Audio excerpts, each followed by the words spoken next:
vocês vejam que a condução do processo desse incidente de cumprimento de obrigação de fazer dá ao juiz um poder muito grande, porque depois que ele detecta que houve o descumprimento da sua intimação de cumprir o ato de fazer ou não fazer, ele passa a ter uma série de alternativas na busca de que a tutela específica se dê de modo coercitivo, ou ele próprio determina as medidas que busquem a tutela específica, não por ação do devedor, mas de algum outro modo. Por exemplo, determinando que a demolição do muro se faça por alguém à custa do devedor. Portanto, alguém vai demolir o muro que o devedor deveria ter demolido, e isto, então, se transforma em débito do devedor. Nós já estamos vendo a sequência. Portanto, a gente espera e quer a tutela específica. A gente dá ao juiz uma série de instrumentos para que essa tutela específica se dê, se não de modo espontâneo, se não pela própria mão do devedor, pelo menos de alguma outra forma que dê ao credor o resultado útil que ele pretende, se não pela mão do devedor, pelo menos de uma outra forma.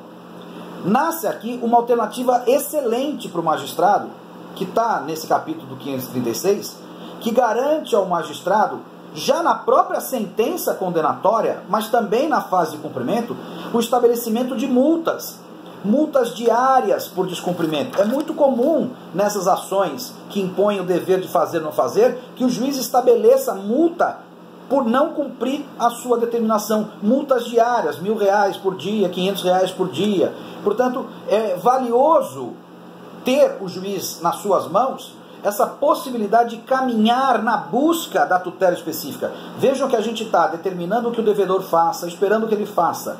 Depois a gente dá ao juiz a possibilidade de que seja feito de um outro modo, de uma outra maneira, de um outro tipo de execução, forçadamente, com busca e apreensão, com remoção de pessoas, com o desfazimento à custa do outro.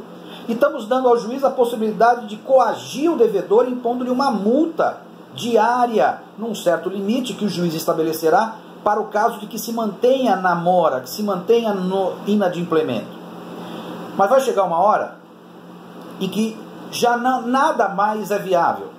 E, portanto, o final dos degraus que podemos caminhar na fase de cumprimento, ela necessariamente será um ato final em que a tutela específica vai ser absolutamente substituída por dinheiro.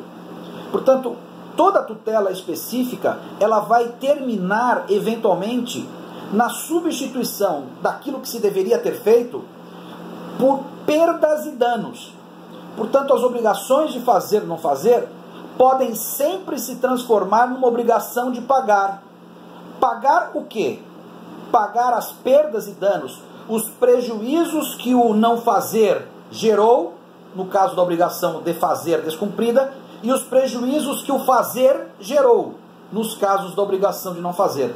Portanto, ao final, a gente sempre vai ter, no caso da manutenção do descumprimento, a possibilidade de que o credor transforme o fazer, a tutela específica, por obrigação de pagar perdas e danos.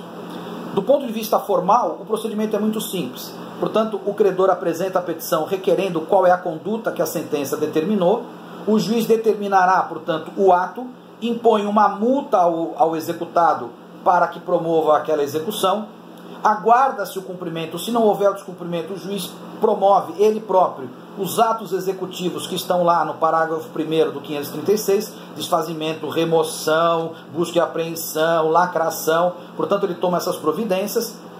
É óbvio que o devedor, o executado, tem a chance de apresentar uma defesa na forma de impugnação. Portanto, dentro desse prazo de cumprimento, ele pode, usando por analogia o 525, ele pode apresentar uma impugnação justificando por que não pode fazer, ou por que não fará, ou por que não tem como desfazer. Portanto, ele vai justificar. Essa justificativa pode gerar a aceitação do juiz e, portanto, a extinção da execução, ou a recusa do juiz e a manutenção do cumprimento, eventualmente até para condená-lo ao pagamento das perdas e danos.